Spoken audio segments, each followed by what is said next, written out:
Cheers.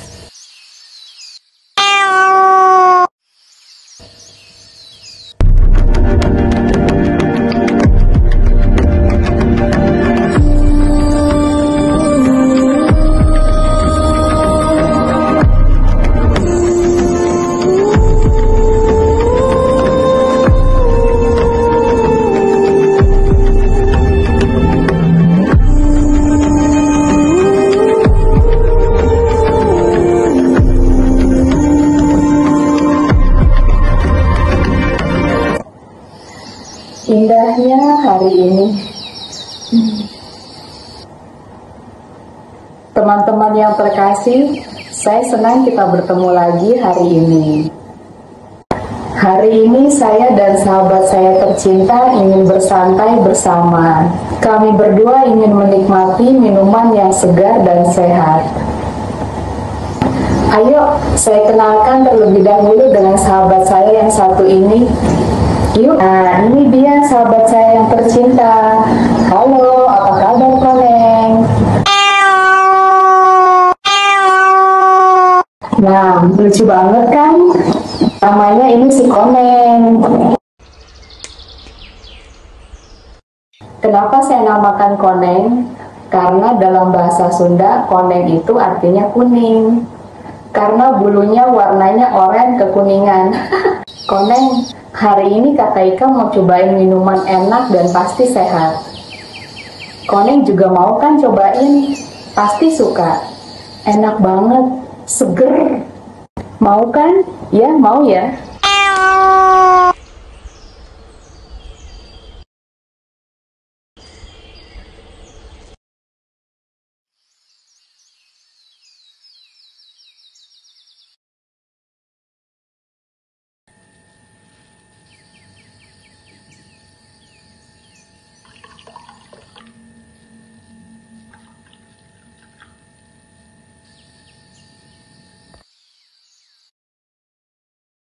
Cheers.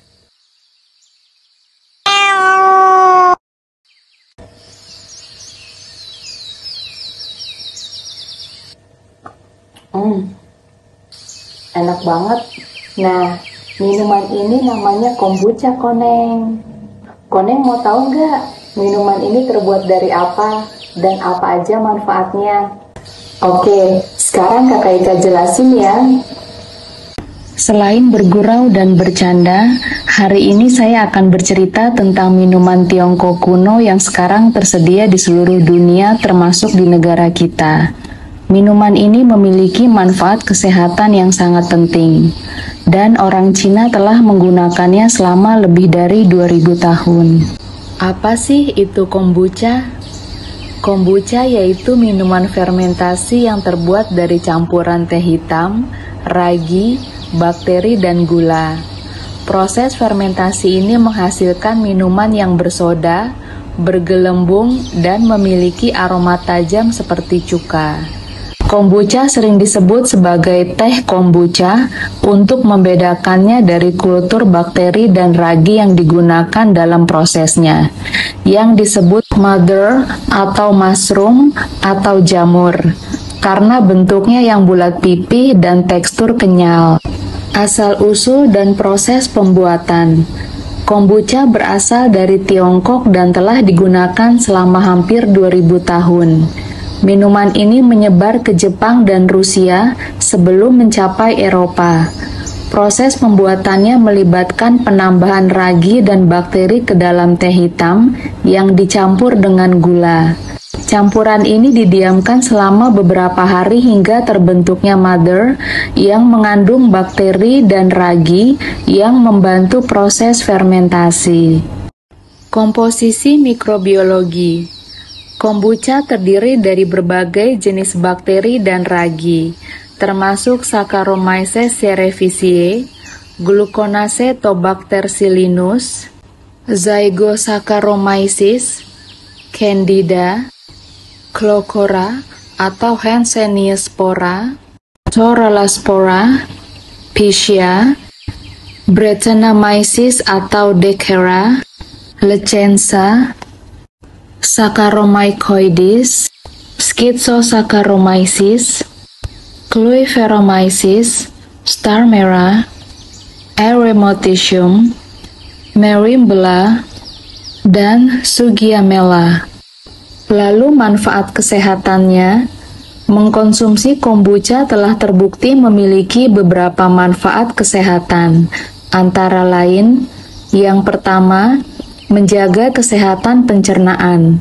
Kombucha kaya akan antioksidan dan probiotik yang dapat menguatkan sistem kekebalan tubuh dan memerangi bakteri jahat di usus. Yang kedua, mencegah kanker.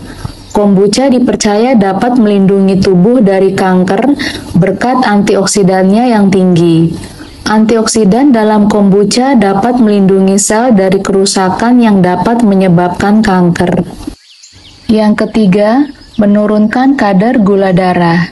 Kombucha dapat membantu menurunkan kadar gula darah yang bermanfaat bagi penderita diabetes.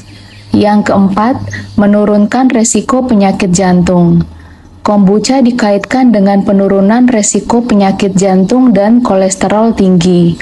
Yang kelima, meningkatkan metabolisme. Kombucha dapat membantu meningkatkan metabolisme yang penting untuk menjaga berat badan sehat. Yang keenam, mengurangi peradangan. Kombucha memiliki kandungan polifenol atau senyawa alami pada tumbuhan yang berperan sebagai antioksidan di dalam tubuh, yang dapat meredakan peradangan dan mengatur sistem kekebalan tubuh. Yang ketujuh, menurunkan tekanan darah. Kombucha dapat membantu menurunkan tekanan darah yang bermanfaat bagi penderita hipertensi. Yang kedelapan, meningkatkan kesehatan usus. Kombucha dapat membantu mengatasi sembelit dan meningkatkan kesehatan usus secara umum. Yang kesembilan, meningkatkan daya tahan tubuh. Kombucha dapat meningkatkan daya tahan tubuh dan membantu menjaga kesehatan secara umum. Yang ke-10, membantu menurunkan berat badan. Kombucha dapat membantu menurunkan berat badan dengan meningkatkan metabolisme dan mengurangi peradangan. Dan yang terakhir, menurunkan kolesterol. Kombucha dapat membantu menurunkan kolesterol yang bermanfaat bagi kesehatan jantung. Kombucha juga memiliki beberapa manfaat tambahan untuk kesehatan, seperti meningkatkan sistem kekebalan tubuh dan membantu mengatasi rambut rontok. Mengonsumsi kombucha secara teratur dapat memperpanjang umur menurut pengobatan Tiongkok. Hal ini karena kombucha yang terbuat dari teh mengandung manfaat antioksidan yang sama dari polifenol. Melewati proses fermentasi, kombucha mempunyai kandungan probiotik yang dapat menjaga kesehatan pencernaan. Selain itu, kombucha juga mengandung asam asetat yang terkenal dengan sifat antimikrobanya. Dengan kata lain, minuman ini mampu membunuh bakteri berbahaya yang ada di dalam tubuh. Tentang bukti ilmiah, tidaklah tepat untuk mengatakan bahwa tidak ada penelitian. Kombucha telah diteliti dengan baik di Tiongkok dan Eropa. Masalahnya adalah, ini adalah penelitian pada hewan atau penelitian in vitro atau di laboratorium. Tidak ada penelitian pada manusia yang diperlukan untuk memastikan manfaatnya. Konon di Tiongkok, kombucha telah digunakan selama ribuan tahun dan orang-orang menyadari manfaatnya bagi kesehatan. Jadi kemungkinan besar manfaatnya nyata. Risiko dan kontraindikasi. Meskipun populer, kombucha tidak cocok untuk semua orang. Orang yang sedang hamil, menjalani pengobatan, atau memiliki kondisi medis tertentu harus berkonsultasi dengan dokter sebelum mengkonsumsi kombucha. Perbedaan antara kombucha dan minuman fermentasi lainnya. Kombucha dan minuman fermentasi lainnya seperti kefir dan yogurt memiliki beberapa perbedaan yang signifikan. Berikut ini adalah beberapa perbedaan utama. Komposisi bahan dasar. Kombucha terbuat dari campuran teh hitam, ragi, bakteri, dan gula. Proses fermentasi ini menghasilkan minuman yang bersoda, bergelembung, dan memiliki aroma tajam seperti cuka. Kefir terbuat dari campuran susu dan kultur bakteri dan ragi. Proses fermentasi ini menghasilkan minuman yang berbusa dan memiliki rasa yang ringan. Yogurt terbuat dari campuran susu dan kultur bakteri. Proses fermentasi ini menghasilkan minuman yang kental dan memiliki rasa manis. Proses fermentasi kombucha. Proses fermentasi kombucha dibantu oleh symbiotic culture of bacteria and yeast atau SCOBY yang mengubah gula pada teh menjadi alkohol, karbon dioksida, dan asam. Kefir. Proses fermentasi kefir menggunakan kultur bakteri dan ragi yang mengubah susu menjadi minuman yang berbusa dan memiliki rasa ringan. Yogurt. Proses fermentasi yogurt menggunakan kultur bakteri yang mengubah susu menjadi minuman yang kental dan memiliki rasa manis. Aroma dan rasa. Kombucha memiliki aroma tajam seperti cuka dan rasa asam manis yang bergelembung. Kefir memiliki aroma ringan dan rasa manis yang lembut. Dan yogurt memiliki aroma ringan dan rasa manis yang kental. Dengan demikian, kombucha memiliki beberapa perbedaan utama dalam komposisi bahan dasar, proses fermentasi, manfaat kesehatan, dan aroma serta rasa yang unik dibandingkan dengan minuman fermentasi lainnya. Bagaimana proses fermentasi dalam pembuatan kombucha? Proses fermentasi dalam pembuatan kombucha melibatkan beberapa tahap yang penting untuk menghasilkan minuman yang kaya manfaat. Berikut ini adalah penjelasan rinci tentang proses fermentasi dalam pembuatan kombucha. Yang pertama, pembuatan larutan teh manis. Campurkan teh hitam dengan gula untuk membuat larutan teh manis. Ini akan menjadi dasar untuk proses fermentasi. Yang kedua, penambahan starter mikroba atau SCOBY.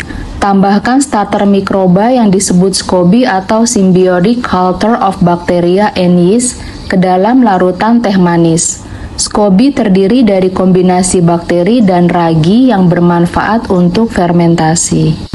Yang ketiga, fermentasi. Tutup larutan teh manis dengan SCOBY di dalam stoples atau botol. Biarkan larutan ini didiamkan selama 7-14 hari untuk memungkinkan fermentasi terjadi. Selama waktu ini, bakteri dan ragi dalam SCOBY akan mengubah gula menjadi berbagai jenis asam, vitamin, dan alkohol yang bermanfaat bagi tubuh.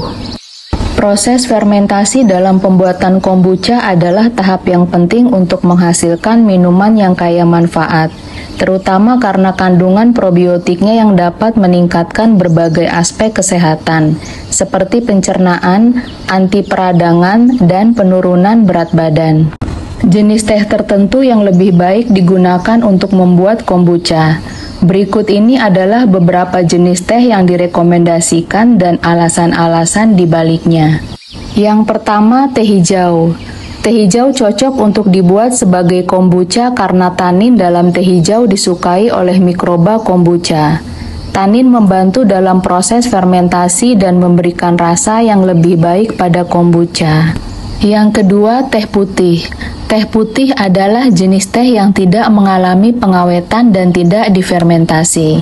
Ini membuatnya memiliki manfaat anti kanker yang lebih maksimal dan lebih baik untuk dikonsumsi dalam bentuk kombucha. Yang ketiga, teh hitam. Teh hitam juga dapat digunakan untuk membuat kombucha. Meskipun tanin dalam teh hitam dapat mengganggu proses fermentasi, namun teh hitam yang berkualitas baik dapat memberikan rasa yang lebih baik pada kombucha. Yang keempat, teh oolong.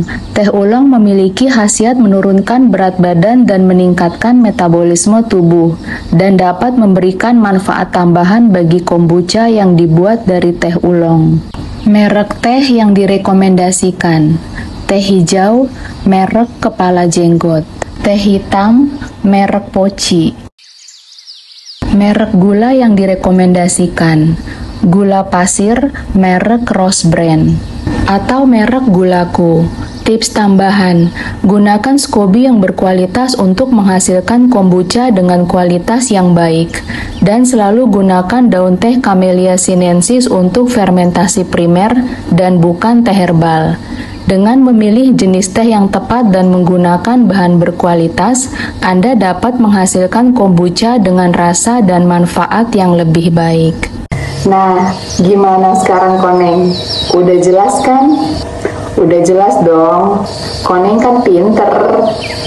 Oke, sekarang tos dulu sama Kakak Ika. High five. Oke teman-teman, cukup sekian dulu video dari saya dan Koneng untuk hari ini.